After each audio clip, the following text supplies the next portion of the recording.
Good morning, everyone. Yes, let's do some waving. Nice to meet everybody. It's a bit odd in these circumstances that we're not face to face, but I'm sure the last few months everyone's been getting used to this forum or this medium. Nice to see some familiar faces. I think there's a few people who're still going to be joining in over the next sort of 5 or so minutes, and then of course we've got it recorded as well. Okay, so let's get started.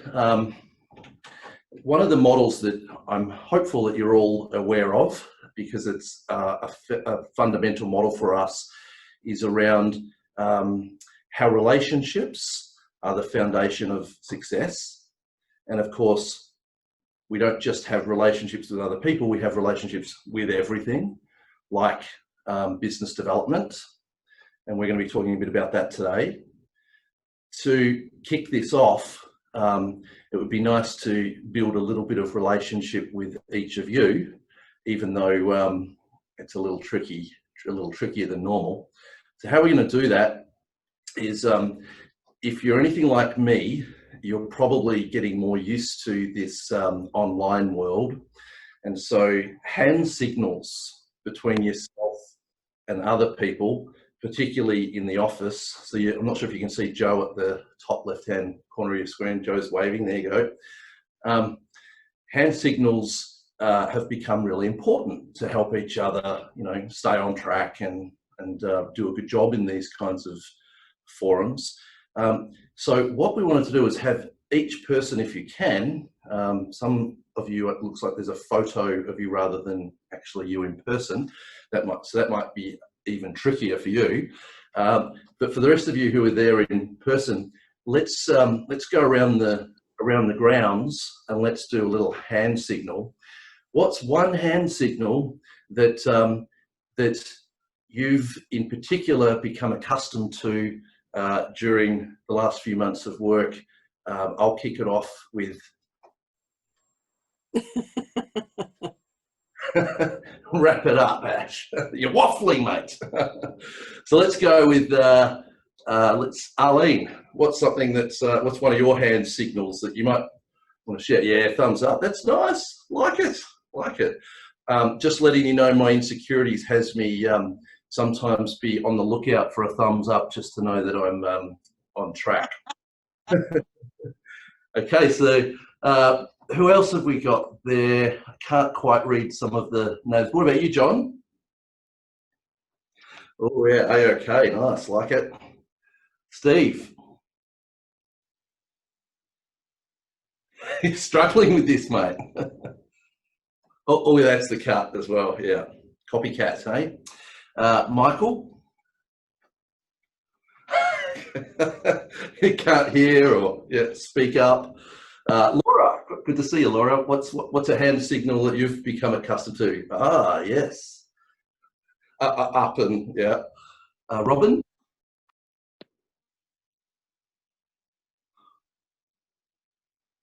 Oh, I'm not sure I know what that one is, but we'll have to ask you later. It's the way of saying hello to people. It's your heart and a hi.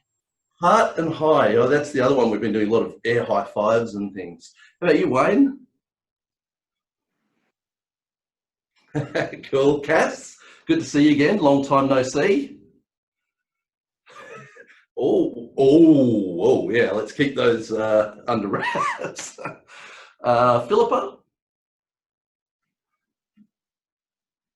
Nice. Unique as well. I can't quite read your name. Is it Inter? Cool.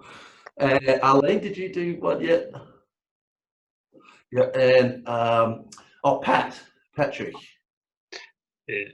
For me, it's like putting your hand up like you're in class. You want to say something. Ah, yes. I want to say something. Yeah, cool. So I think we've got Joe. You're going to use that function today. If any of you guys, my style is much more interactional. So if any of you want to ask a question, make a comment at any point. We have got a fair bit to cover, so and there'll be plenty of time at the end for just free conversation. but you know, you're welcome to do that. And Catherine, I can't see a picture of you, but welcome. And if you do, oh, hang on, here we go. I think we're getting a picture coming through. No, I'm just on my iPhone because I'm at home with my 2-year-old daughter, so I need to be able to follow her around the house rather than being stuck at the computer. That's all. Well, good on you for being here and multitasking. And hi, Jill. Just to remind you, there's 2 Arlenes on the call. Oh, and I think you keep moving around as well. Oh, yes, you do. Yeah, there are. Yes. All right. Well, look, and hi, Gillian. I think you're just connecting in now. So welcome. There'll likely be other people join, but let's really rip into this. So our intention for Data Drives Insight is that we're not in competition with each other. I'm sure you've heard that through everything, every touch point with us. We are all inside the one commitment, which is to help create a world of thriving organisations. That's what our heart is all about, and God knows the world needs that. Needs a lot of help in that space. So the data from the diagnostic tools is intended to create some insights for people so that you all can go ahead and actually do the wonderful work that you do to help people improve their effectiveness. So one of the challenges that we find for licensees and accredited practitioners is actually in the business development space, that can be quite a different skill set to actually just the process of coaching and the process of supporting and assisting people. So that's what we want to talk about today. Thanks very much for your feedback that you sent through. So we've got quite a few people sending that through. That's helped us to build a conversation that we are planning to have with you now. And then, as I said, there'll also be time at the end for a bit of free conversation. So we've got a sense for what already works for you, and also what some of your challenges are, some of your blockers, and so we want to go through some of those things. So to kick things off, this diagram here that hopefully you can all see, you can't see that, Steve?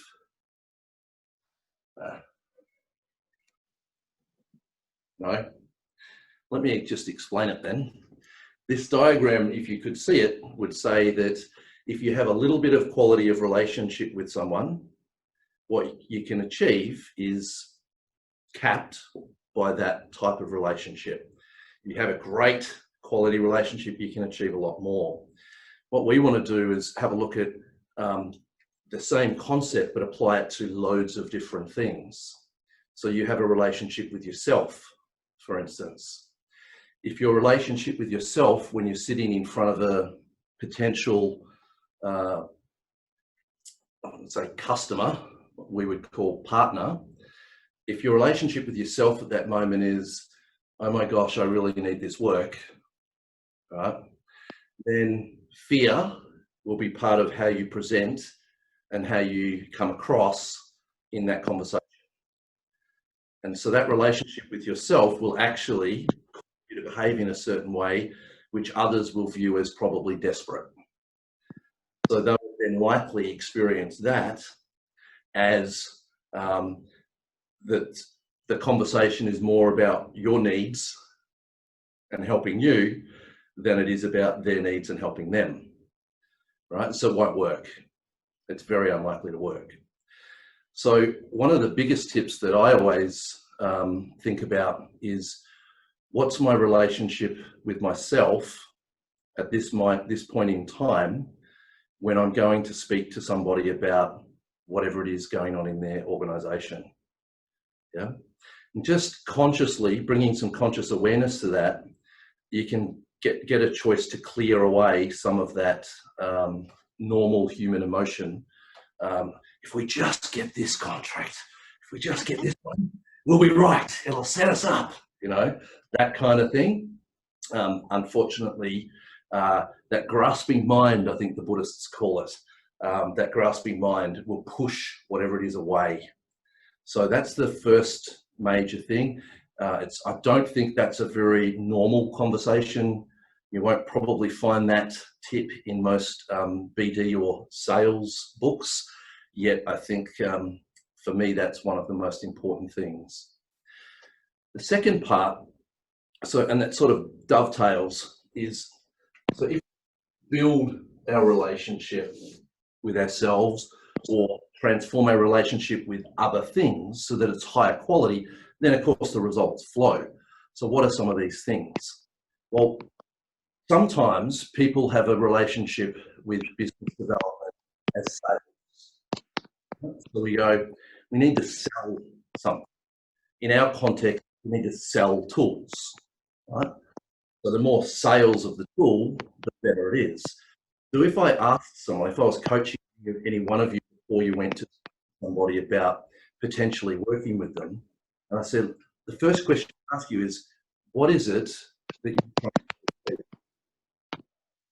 And so what's your relationship with what you're trying to achieve in the conversation with the potential buyer, if you like, of your services?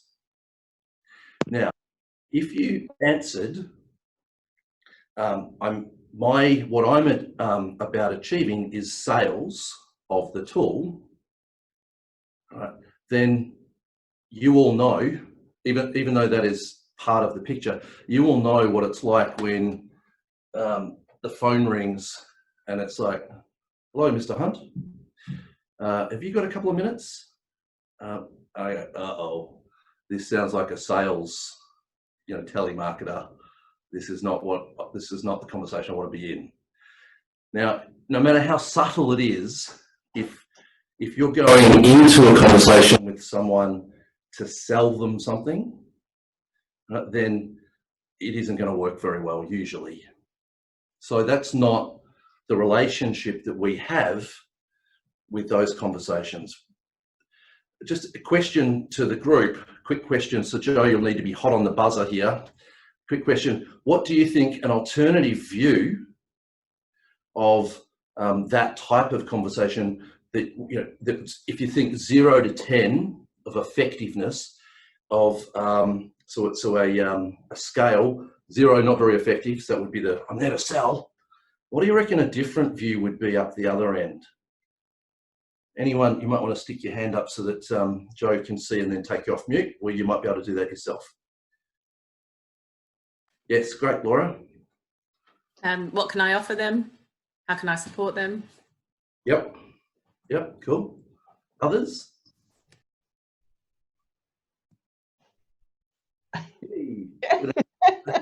Hi, Vanessa here. More about what do you need help with? Yeah, cool. Yep. Excellent. So we're going to explore that a little bit. I think Wayne was going to say something there. Were you, Wayne? Wayne? Yeah. Just how can I help you improve your business outcomes? Yeah. Yep. Cool. So it's interesting to when you get when you're encouraged to verbalize why you think you're there and what it is you want to achieve, you get to then explore how effective that particular view of yourself in that conversation is. And most of them, we're coming from that there's something in this for me. Right? We no matter how we kind of try to sugarcoat it, there's something in this conversation for me. And so what that does, and it's not wrong, it's just not as highly effective as you can be, because it will shape the way that you're already listening to what they're saying. It will distort it. So people will be going, they'll be going, they might make 10 points. And if I'm already listening for how I can help, what I can offer, etc., right? I'm listening and they're going point A, point B, point C, point D. I'm going, fuck, I can't help with any of those things. Shit. Oh, there it is. right, I think I heard you say that you really need this. Is that right? Yeah, that's part of the picture. Well, can I help with that? You know, and of course, that's not the level of partnership and relationship that's going to actually create, you know, a positive result for them and for you. So the first step, and this is quite tricky, but the first step is actually to suspend anything that you can do for them and just be pure in understanding where they're at, what's going well for them, and also what some of the challenges are for them, irrespective of whether any of those challenges have anything to do with your own service offering. Yeah. And it may be, and sometimes actually relatively frequently it happens. I can think of a group out sort of Cannington way where I recently met them in maybe, say, I don't know, pre-COVID, let's say. And as I was listening to the CEO and hearing, it sounds like what you're really wanting is this, this, and this, and that's going to really help you. And she went, yeah, fantastic. I think there's some people I know who I could put you in touch with. She goes, but I've been told to work with you. And I went, yeah, I don't actually work in that space. But these people work in that space. And of course, the CEO, used my advice to get that other piece of work done. But then, of course, has come back now and said, hey, now I think we're ready to work with you again, or to start working with you, because we've got this in order. Oh, okay, let's have a conversation about that. Any points so far? Any comments, points? Just trying to sort of read. It's hard with this, trying to read the group, and you're about the size of a postage stamp. Just great so far. Cool, thanks, Laura. John, yeah, all thumbs up. I liked it. Cool. I'm All right. really enjoying how you're positioning this, but I think the thing that we really want to do when we get into a room is to get them talking. So it should be, rather than asking a question, it should be, tell me about da-da-da, whatever it might be. That tell me about your organization, tell me about how you got this building set up, you know, whatever it is that gets them telling you about their world. And then you can then you can find the soft spots. Yeah, that's right, Robin. Yeah. So, I have a car going, so I won't speak very long, but I think we need the role of trusted advisor. yes. That's what we are in this world, trusted advisor. Yeah. So look, let's build on that then. So that's terrific, because one of the key models, again, in the tools, in the workbooks that you'll all have, is view, action, result. And then that is what shapes the relationship. So a really powerful question is, how am I being viewed by them, by my partner organisation, or someone I've just met? How am I viewed by them? Because if I'm viewed as a trusted partner, so I've come with somebody who's recommended me to them, so there's a level of trust, then that's fantastic. If I'm viewed as, sometimes in our work, we're viewed as a threat. Right? So we don't think that, because we don't see ourselves as threatening, right? Many, many people, though, when we actually build some trust and you can have enough of an honest conversation, they would see people like us as threatening. That might be a bit of a surprise to some of us, but let's look at why. The gap between why we built these tools, which is to help people thrive and organizations thrive, the gap between that and people on the other end of it can be pretty huge. Most human beings still, including me, are relatively fragile and don't like the idea of being rejected very much. So when we say, hey, we're going to come and help you by running these diagnostics that enable you to have a look at your strengths and your gaps or development opportunities, they go, uh-oh. Even if they're senior, they go, hang on, are you gonna shine a light on where our organisation is not doing well? That's not going to look good for me, right? So whether that's an individual leader, now it's the thing to help them at an individual leader is it's confidential. But if you're talking about then aggregates and you're talking about the whole of organisational teams, even if they don't say it, the buyer will often be going, there's something threatening in this experience for me. Well, if you're in that conversation, you can guess that isn't going to go very well. You know, that's not the conversation we want to be in. That means we need to deal with it. We can't just ignore the fact that they, and so to use one of your example, Wayne, when we went and saw one of your contacts, if people think that the what the results are going to show has any, and of course they do think this, any connection to their effectiveness as a leader, then it's threatening for them.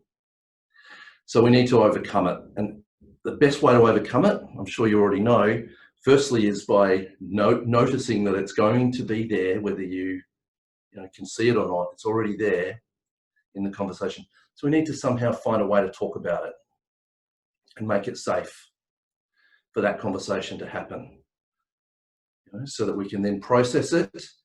And then whatever it is, I think Robin, you were saying, once they start talking about what's going on for them, that's when we then we're in our sweet spot, because our skills are really about listening. It's very strong in that area, the coaching network.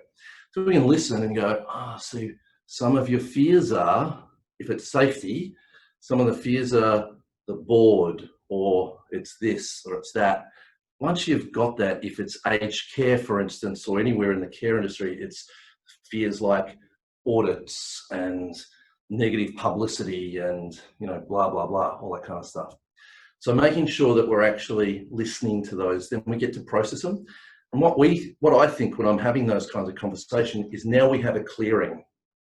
There's sort of, it's amazing, I'm sure you've all experienced, when you reflect back to someone, how they may not have even fully consciously been aware of the fact that, they've been asked to explore various tools on the market to get something achieved for some executive group or something, and they start exploring them. They may not even be fully aware that they're also at the same time a bit fearful of what that diagnostic is going to show up. So to have that conversation reflected back, so that people go, yeah, actually that is how I'm that is how I'm feeling at the moment. Suddenly there's a real connection, a real joining. And then I always think that part of my role is to make sure whoever that person is made to feel incredibly comfortable with my relationship, that they won't ever get any surprises, that we'll be in a partnership, a true partnership. And there's lots of things that flow from that. Any comments or points so far? It's Catherine. Yep. One of the points that I just wanted to build upon what you've already said there is that opportunity to really reframe from the outset what success looks like. So a lot of people will go into a survey or a diagnostic tool thinking success is really positive results, and actually really unpacking that and going, actually success is finding out what is going on. Because if you're working with an organisation of 2,000, 5,000, you want to know what those grumbles are, because then you can fix it. And I've found that kind of reframing of that success up front and supporting the client to reframe that with their stakeholders has actually been really helpful with diminishing some of that fear factor and looking at it, well, exactly like you said, well, it's already happening, whether we acknowledge it or not. So this is a way that we can actually tangibly put some light to that. Absolutely, because knowledge is then power, isn't it? You get to do something with it if it's. I think we were chatting, Cass, yesterday with Fabian, and she used a phrase, Fabian Dattner. If those of you who don't follow her, highly recommend it. She said something about using data compassionately, and I think that just really nails it. And helping them to reframe and just get aligned. If we're not aligned with whoever that person is about what it is that this initial part of the program is intending or we're committed to achieving, then we've got no hope. No hope really. We're just in a transactional relationship. Cass. Right, Ash. Yeah, she talks about the compassion of the data, telling the human story, and that goes a long way to building that relationship with your partner. Yeah, spot on. That's Wayne. Yeah, we, through my experience, I'm sure with others, we've come across instruments like Strengths Finder and leading from your strengths and things like that. What we often forget is that we usually don't dismiss people because of their strengths. We dismiss them because of their weaknesses. And for the want of this 360 circle of knowledge and understanding, and Catherine, I think, was so right. We can eliminate or minimize weaknesses by actually having a look at them and talking to people about them, and they feel so much better for it. Yeah, spot on. So I want to build on that then. Some of the questions that were coming through, I'm going to touch on those now. So here's a sheet I prepared earlier that I hope you can actually see. If not, I'll explain it. Can you see that? Yeah, most of you are nodding. Yeah, a couple of thumbs up.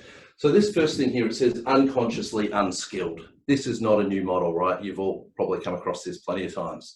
But I want to link it to how to have these types of conversations. So an example, I'll use a safety experience first, but it's the same concept and same dynamic or dance or conversation that you're having, whether it's about in the care industry or any other industry. The safety bit's just content. But this happened 2 days ago, so it's pretty fresh in my mind, so I'll just share it with you. As Arlene said, almost all of Verizon's relationships, we're very mindful of creating the trusted advisor relationship. So people then will call because they know they can talk with any of us and they know we're not going to sell them anything. We might end up doing work with them, but we will just listen. I put the earlier conversation, I put all my stuff over there and I'll just be with the person, just listen, right? But I'm also listening from a frame that sometimes it's that saying that you can't solve a problem with the same thinking that created it. Right? So if people are stuck, it means that they don't know something that they don't know that they don't know, but they need to know it, right? You with me? Bit weird, but hopefully you're with me. So in other words, they're unconsciously unskilled, but they don't even know that.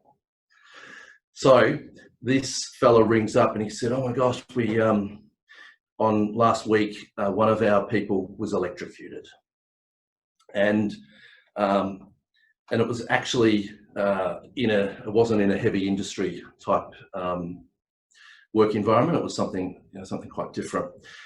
And he was chatting. He's going, "We got to.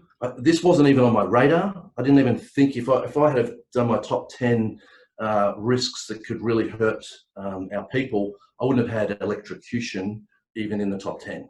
Didn't even think about it prior to last week." So clearly he was in an unconsciously unskilled space, right? Yes. So, and often when people come to you, they've already had, this had kept this fella awake probably for a couple of nights. So they've already got some ideas, right? So his idea was, there's an event. This is an event, which was the person being electrocuted.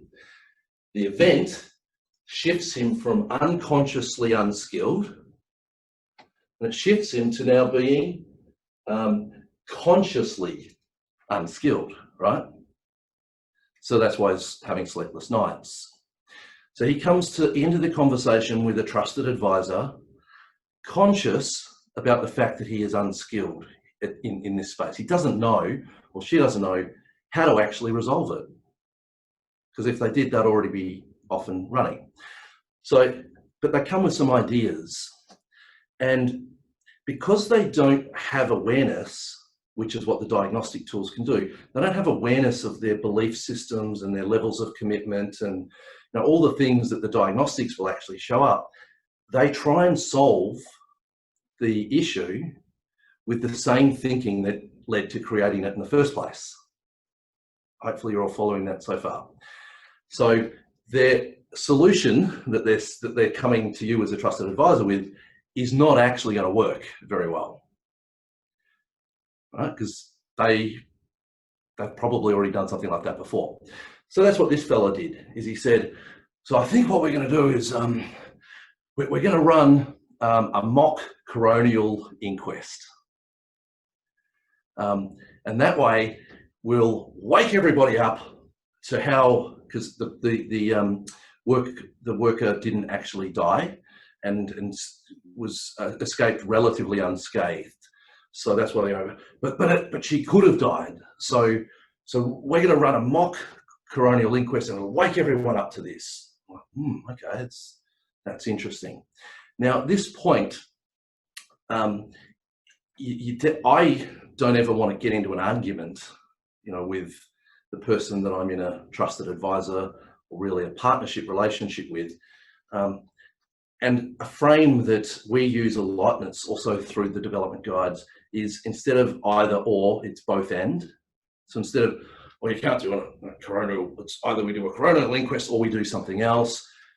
It's both and. Okay, well, maybe a coronial inquest is going to be enough.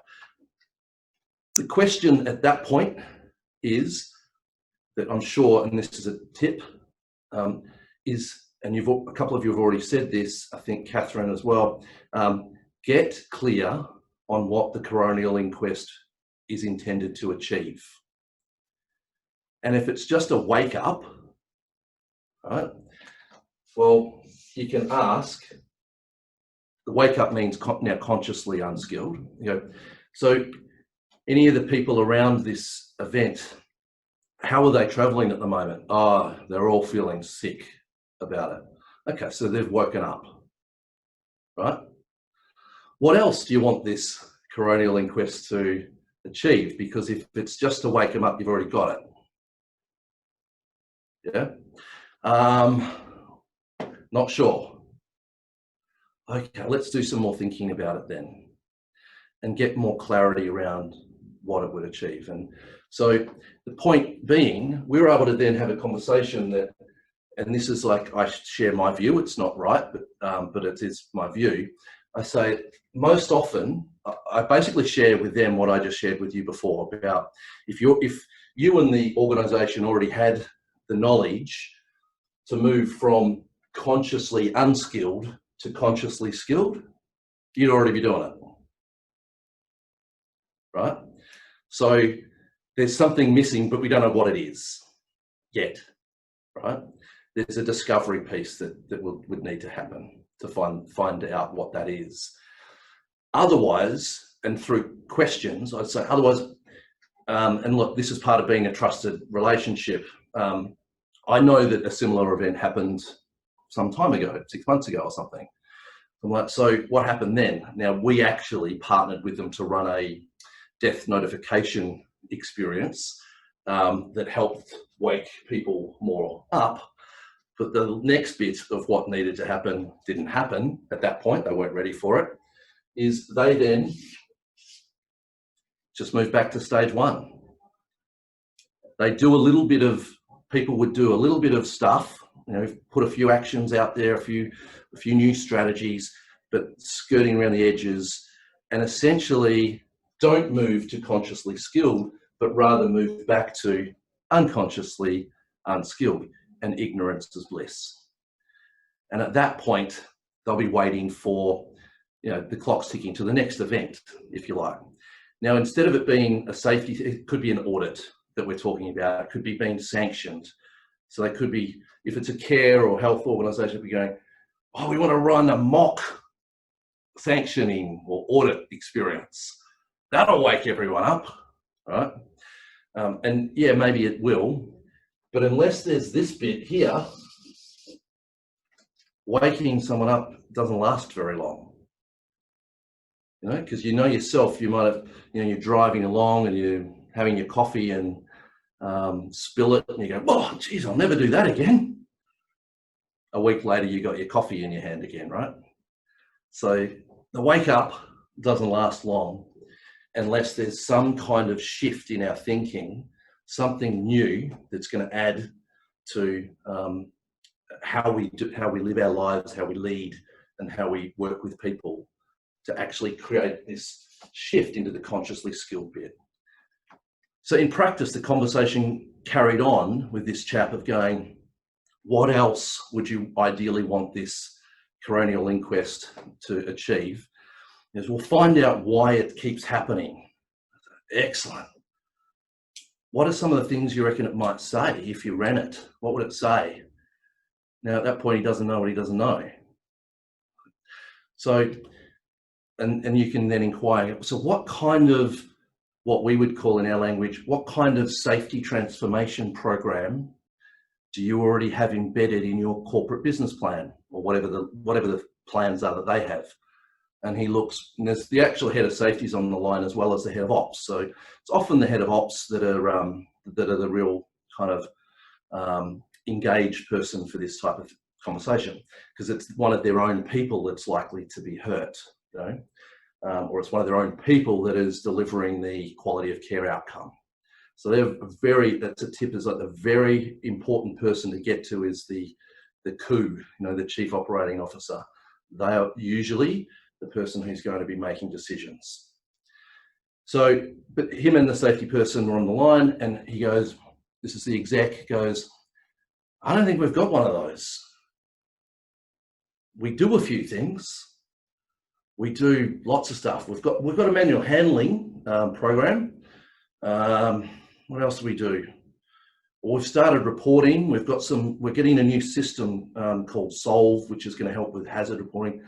I'm like, oh, great. That's great. Yeah. We're really committed. We're really committed. He goes, excellent. In fact, it's one of our 4 organisation commitments. We've only got 4. It's one of them is safety. Excellent. Have the other 3, have they got well thought through plans? Yes. Yeah. Have you got one of those for the safety commitment? No. Okay. So the coronial inquest, if you ran it, is going to show you that you don't have something that you need to have. And yeah, absolutely. And at that point he goes, can you help? Can you help? Have you built any of these? Can you help? Absolutely. Now my spirit is, and this is not everyone's approach, my spirit is, hey mate, so Donna, most of you know Donna, mate, I'll hook you up with Donna. Donna will sit down with you and walk you through a few examples of safety transformation programs. And essentially what they're going to do is they're going to say, you need to understand time 1. What are you dealing with right now? So that's in our language. The tools are ISA 360 and IASK. If it was care, it's Silka and Siska, etc. But essentially we need to understand time 1. Then we co-create with you whatever this STP, the safety transformation program. Or if it was care, it would be a capability development plan, or a culture optimization plan, or whatever the thing is. But basically, it's an intervention, and that's the bit that you all know backwards and inside out. The first step is discovery. What's going on now? And then part of the planning bit is getting the right people together. Where do you want to be in 12 or 18 months? And then let's build this thing called an STP or whatever else. And of course, that includes the retesting. But the next part of that, I'll come to any questions or comments in a second. The next part of that is we need to make that first arrangement for the intervention super easy. Okay, so we can't go presenting them with a comprehensive plan at that point. It's too much. Right? It needs to be super, super simple so that they can just say yes. Once they say yes to that, if we come back to our other relationship triangle, where they're in there with them and saying, whatever the current situation is, we're able to say, here's what you're dealing with here. What do you think about this? And while we're having that conversation, we're building trust and a partnership. Yeah. And we're always looking at whatever the current situation is, we're always again looking at it from the perspective that our own offerings are way over there. It's like irrelevant in my mind when I'm in that conversation what my offerings are. I'm just in a conversation with them where we're scratching our head together and going, all right, so here's what it all said. Let's think about what types of things we might need to invest in order to go from here to there. And if some of that ends up involving us, which invariably it does, right? Because that's our skill set, but some of it won't. Some of it won't have anything to do with us. That's fine, because our commitment is create a world of thriving organizations, not sell tools. And that changes everything. So back to you for a few comments or questions so far.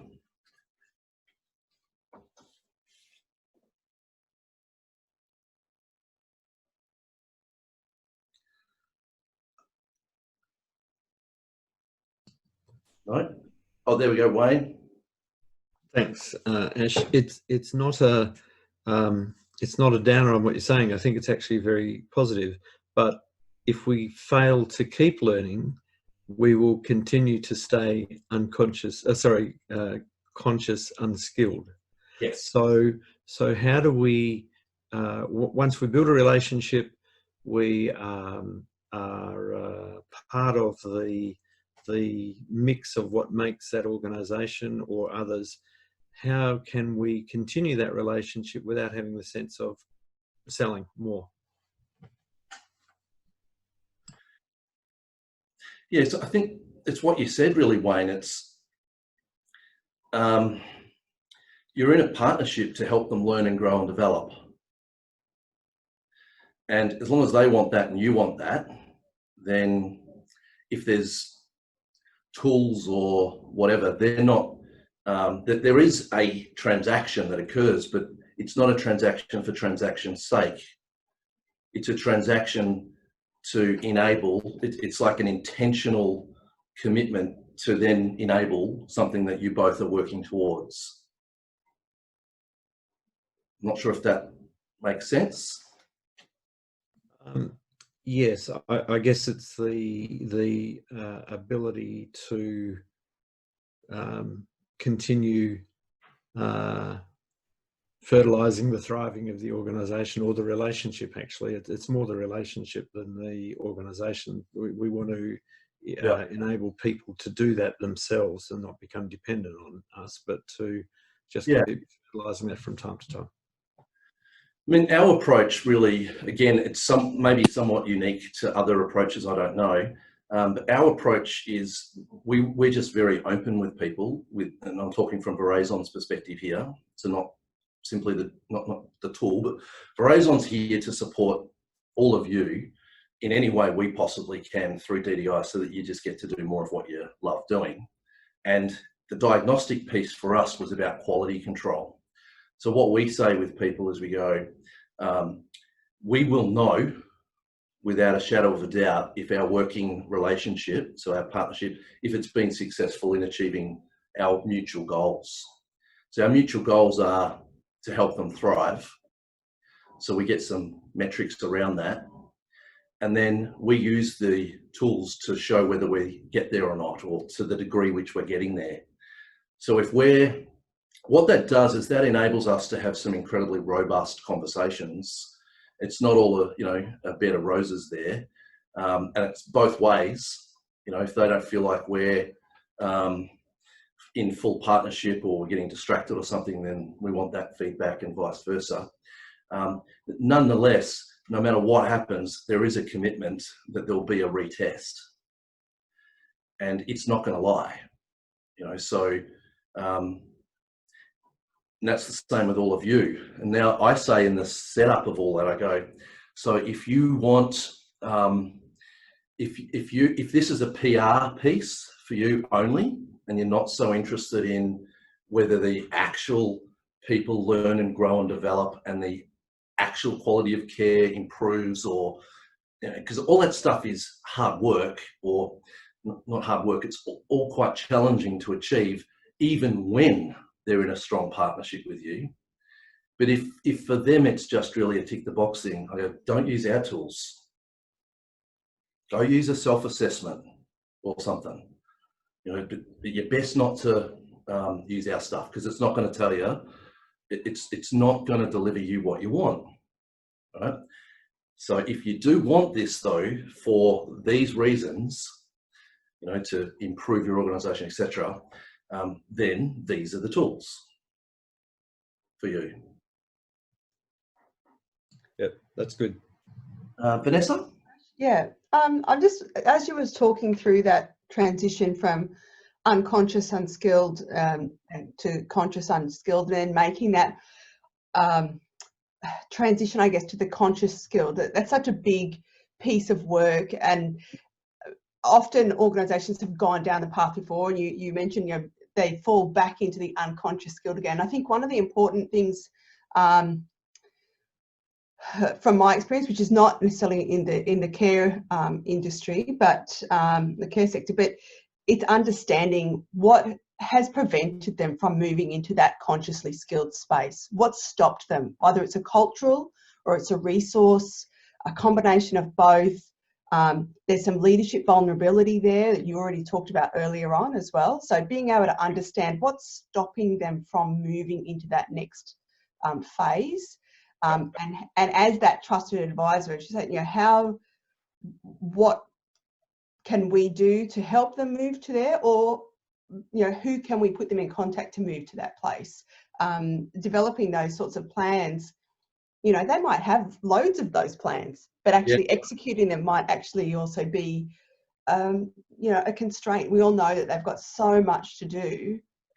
Being able to put the resources in place to follow the execution plan is sometimes the hindrance in itself. It's too much business as usual for them to be able to get to the development pieces and putting it into place. Yeah. So, Vanessa, what kind of sector do you mostly work in? And I'll see if I can relate it to an example. So, predominantly, you know, oil and gas, but moving across into other areas. Yeah. Okay. So, safety type would probably hit the mark, but it could be. I could be talking about anything, because that, for everyone else's benefit, that's just content, right?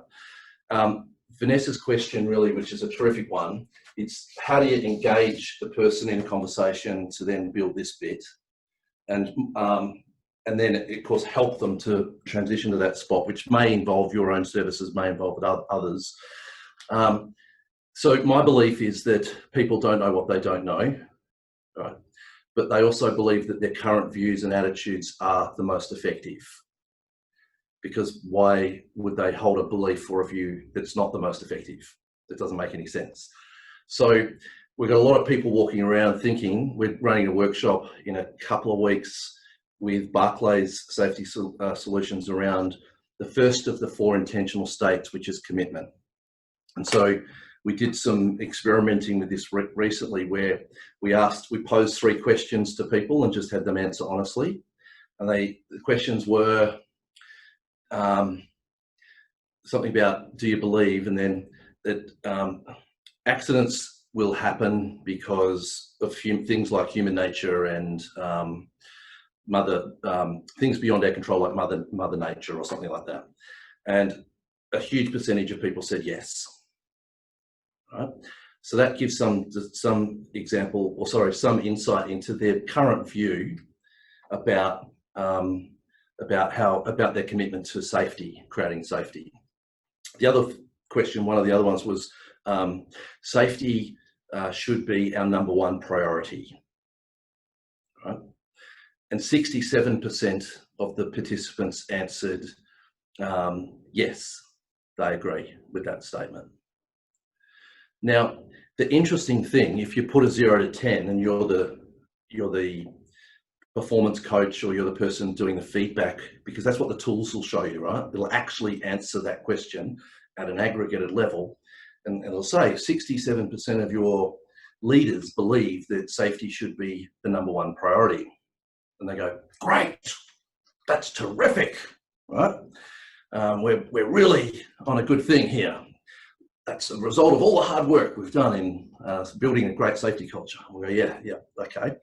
Well, here's news, because there's some research behind this. 0 to 10, that particular belief that safety ought to be a #1 priority is a mediocre, will deliver you mediocre results. And I go, what? All right, because it's a blind spot. They believe, and many of you at the moment may be going, are you kidding me? I thought that would be a high, it should be right at the other end, but it isn't. It's actually a mediocre belief. But it's not until you unpack that and really start to understand how come that leads to people getting killed, right? That if people don't get that awareness to go from over to there consciously skilled, and they go, holy crap, that belief that we all have, and I've actually been, drilling into everyone, that belief's going to get someone killed. I'm like, oh yeah, that's what the research is saying, mate. And we go, well, I don't want to. I need to change. Then I need to change the belief because I don't want anyone getting hurt. Okay, let's go. Now I can see quite a few faces going, not sure about that potentially. Does anyone want to make a comment?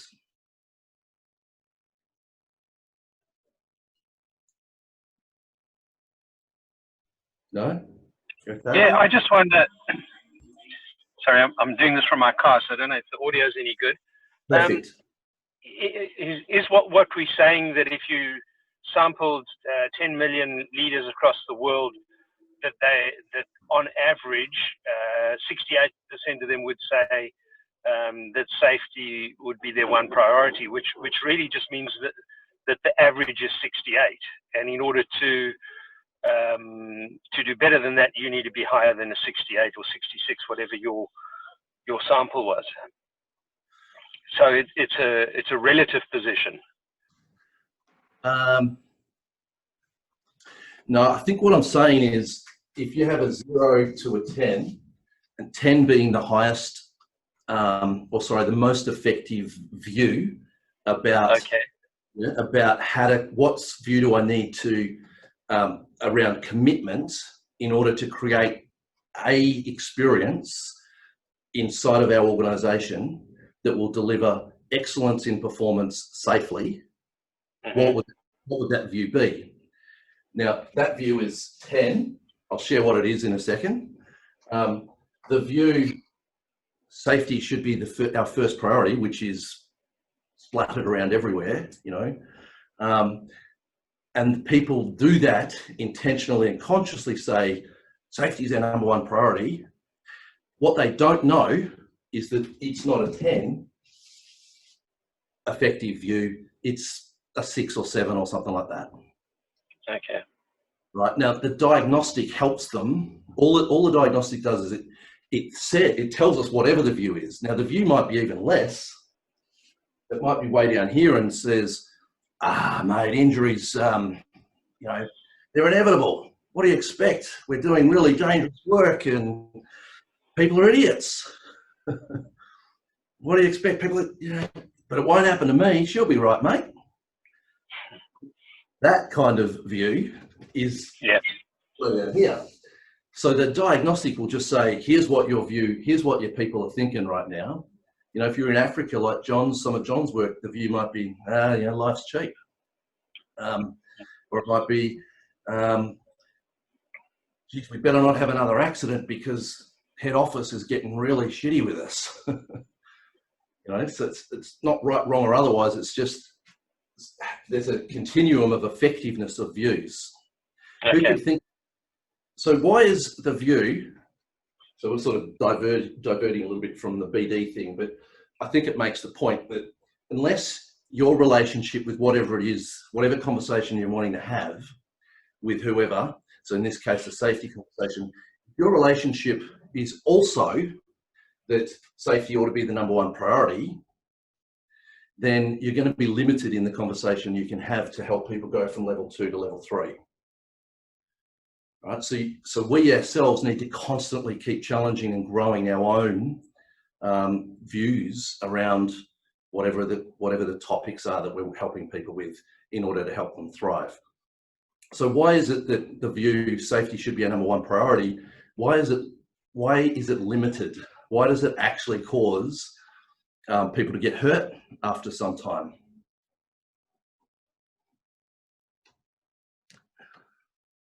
Not sure, right? And so there's a complex answer to it. The short version is because priorities shift. Priorities are in a competition. They're in a rank order and they shift around. And the workforce don't believe it for a second, right? Because they're on the lookout, you know, view, action, result. They're on the lookout. Safety is their #1 priority. What a load of shit, you know, and they're looking out, and they'll be going, oh, that says, yep, it is. Oh, there it is. I knew it. I knew that those leaders were full of it when they said safety is their #1 priority. You can't trust those leaders, right? And it just unravels from there. And so it's not going to lead to the results that the people you're in conversation with are absolutely committed to. It's just that at the point that at that moment, they go, whoa, now I'm consciously unskilled. And if you're in a conversation with them, they're like, I leave people a bit like yourselves, sort of agonizing. It's like, come on, so what would the 10 be? What would a really high performance view or commitment be around what we're talking about? And they'll be like, not sure. And that's okay, because if they're not sure, it means that that's why they're not already over here. And then you can help them go, once they get a breakthrough, then they'll want to roll that out across their entire organization. And so for us to just help you with that last bit around what a 10 would be, it's holding multiple things together at the same time as a core value. They're less likely to shift. So having a core value and having people be committed to the point where they can look at every one of their employees and anyone in the eye and say, we are absolutely committed to excellence in both performance and safety. And it might be other things like and quality and sustainability and our environment. These are our core values and they do not shift. And the answer to then decisions need to take into consideration all of those factors. Now, at that point, they understand their current situation, they get a picture for the future desired situation that they need to get to, because their commitment to the result hasn't changed. They still don't want anyone to get hurt, but they're suddenly aware that the way they're being going about it is going to probably cause people getting hurt. So now they're incredibly motivated to go, I need everyone to transform their view into a new, the one we've just talked about. How do we get that to happen? We go, not sure. Let's sit down and work it out together. Because every organization is different, it's got all its unique pieces and stuff like that. So just conscious of time, are there any comments or questions that people want to make or something you didn't get. So Laura, and then I think maybe John was wanting to say something, but Laura? I just wanted to share that I think I just had a little breakthrough moment there, so thank you, because you've made me realise that my belief system or view for view action result is effective leadership is, you know, the most important priority. You know, lead to Silka, or effective culture, whatever that looks like, is the most important priority, enter Siska. But actually it's, you know, that holistic view, and that's, I think, personally really going to help with conversations being more holistic. So thank you. Yeah, great one, Laura. That's a really terrific breakthrough. It enables you to then just put your own offerings to one side, because you'll now be able to be more present with the common commitment to help their organisation to thrive, you know, and then away you go. Was someone else wanting to make a comment, or yeah, that's you, Philippa? Hi. I guess I'm just sort of really rounding out the session by sort of observing that in a way it's a combination of a coaching approach and a consulting approach that's being used in these conversations. So I've come from a management consulting background, and I'm now in the field of coaching. And, you know, in some ways, the type of conversations you're having, many consultants would expect to be on a retainer and to be having those conversations. But effectively what you're saying is, you know, we're bringing the coaching approach, and is your experience that that's the point of differentiation to your competition, that it's part of, you know, building that relationship and not necessarily, you know, expecting to be on a retainer for that. Yeah, look, that's really well said. I think that's it in a nutshell. The other part is it's genuinely not looking for what's going to feather our nest. And the amazing thing is when we do that, unbelievable things happen. You know, like, for example, we're chatting at the AXA Quality Symposium, doing a webinar, I think, next Tuesday. And one of the things that will then likely lead to an enormous amount of work for you folk is that we're able to, through Siska, we're able to interview, so Siska is where you get the consumers, so the residents plus the family members, frontline, except a few slice levels of leadership. And this particular organisation was able to, their residents rated their quality of care experience as a 9 out of 10. So that's a pretty amazing experience, you know, or result. And a net promoter score for them of 69, right? Now, if you look at loads of different, happen to have it, I have it handy, it's over there. Look at most industries' net promoter scores. They're lucky to be neutral. The care industries is around 44. Even charities is like 27, right? But most are 0 or below. So the topic for next Tuesday is something like empirical tool will help us celebrate our awesomeness. Because we are, right? The care industry is awesome. Yeah, it's both awesome and there's still a lot of work to be done, right? There's lots and lots of opportunity to be even more awesome. But you can then imagine that with that information, where that's just gonna, if you're a carer or even the leaders, you should have seen the leaders' faces when we fed those empirical results back. They were on, they're like a cat in a tin roof before we gave them the results, and they're really worried that what have their residents said about them, right?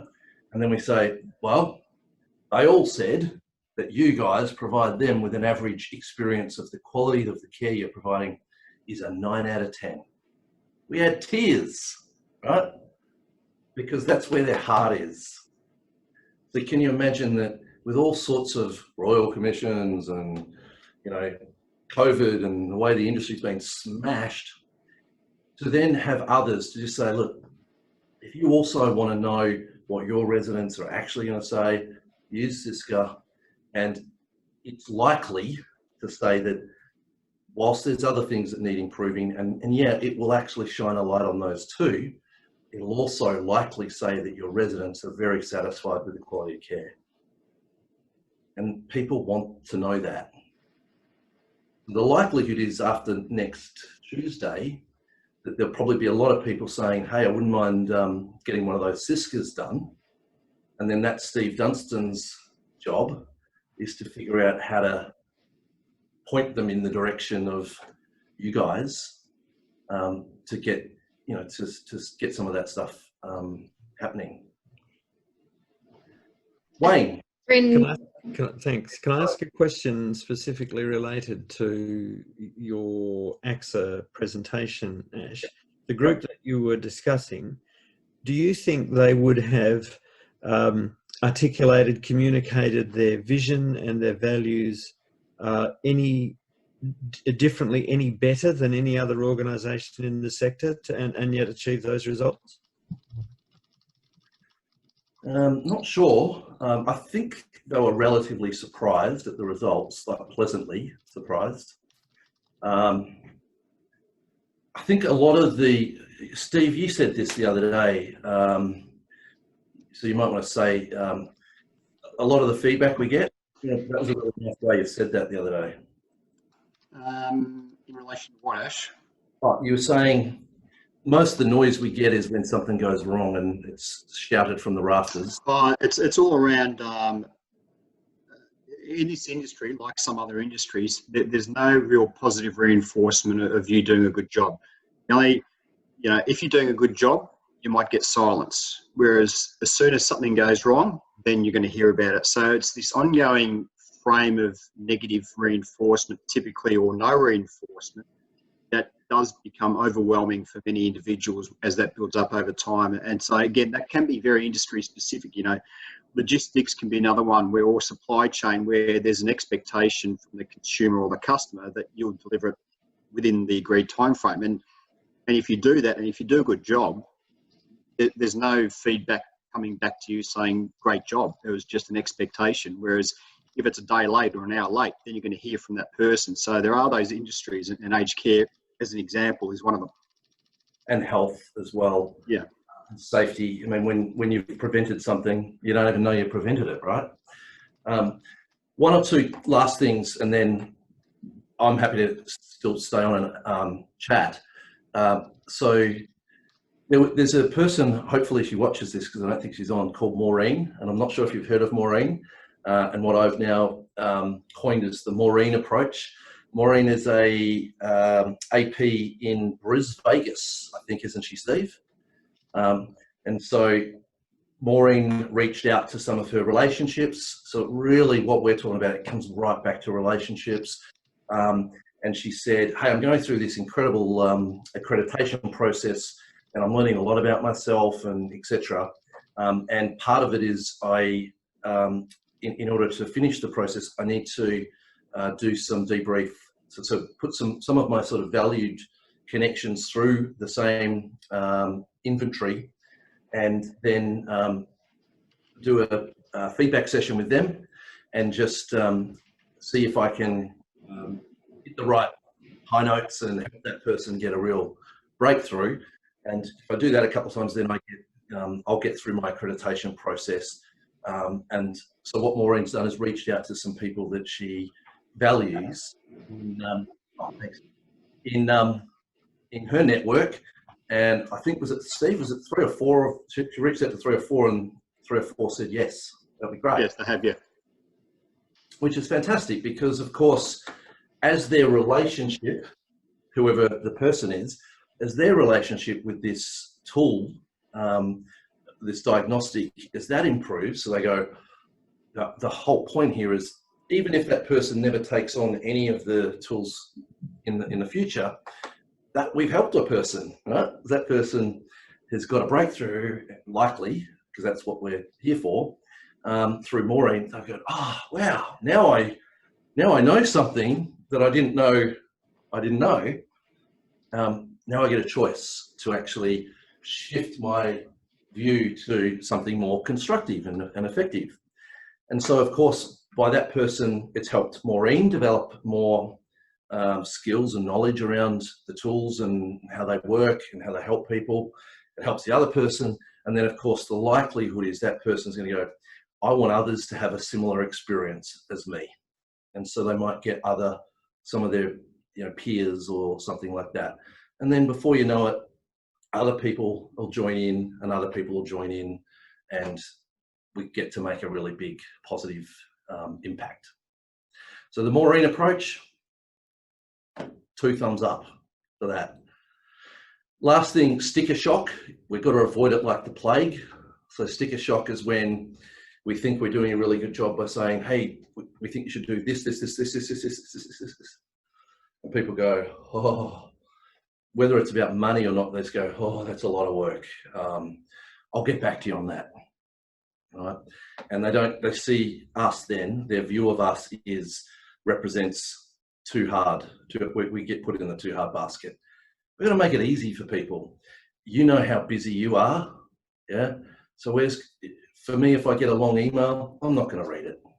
It's just, I'll say to myself, I'll have to get back. I'll have to read that later. Maybe I'll do it tonight. And it usually doesn't happen. So I will skim things. There's a lot of people out there that are also like me. Some people want detail, but you want to give them a skim, make it easy, and then say, like the Quilla that we've put together, which is awesome. We're still putting some Silka Siska ones and the other tools together, but they're awesome because it's condensed. But then if you want more information, click here, boom, and then there's much more detail. But for someone like me, I can just go, oh yeah, I get it. That's cool.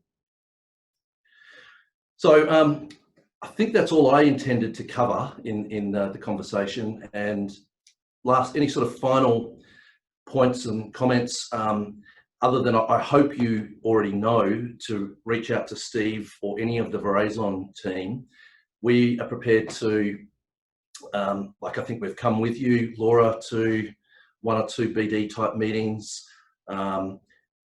Whatever we can do to help and support you folk, that's what we're here to do. So yeah, any final sort of comments? And thanks Arlene and Robin for the thumbs up. All right, well, it's been nice at least. Thanks Catherine. It's been nice at least having a little bit of a chat. Hopefully we can at some point get into a room together and it can be a little bit more 2-way or 10-way. And really look forward to hearing from you individually and just hearing about some of the great things that you're doing. We want the community. We really want to develop a community where we can share positive experiences and how we're helping people, so that you can learn from each other, and and the whole thing really grows from there. Just on that, Ash, we've set up the LinkedIn site for accredited practitioners. Our website's going live within, say, the next 24 hours or so. And although it's not in the website yet, there'll be stage 2 of the website development. We'll have a licensee or accredited practitioner forum or portal where, again, like with the LinkedIn site, we'll provide a whole lot of resources, but also hopefully the opportunity for you to compare war stories, compare successes, and really collaborate together to achieve, our shared goals and objectives. Cool. Yeah, it's a lot, as some of you have been on the journey a bit longer than others, like you, Laura. We're still moving at a massive rate of knots. Things shift frequently. So, we're learning as we go, and no doubt make some errors and, unintentionally and piss people off along the way and stuff, but we're learning. We're totally open to feedback, and really welcome. We want to engage with you to get the feedback. So rather than just say we're open, we actually really want to talk with you and get feedback. As long as it's constructive. That's right. All right, everyone. Thanks so much for joining the call, and talk to you soon. Thanks, Ash. Thanks so much. Good to see you all.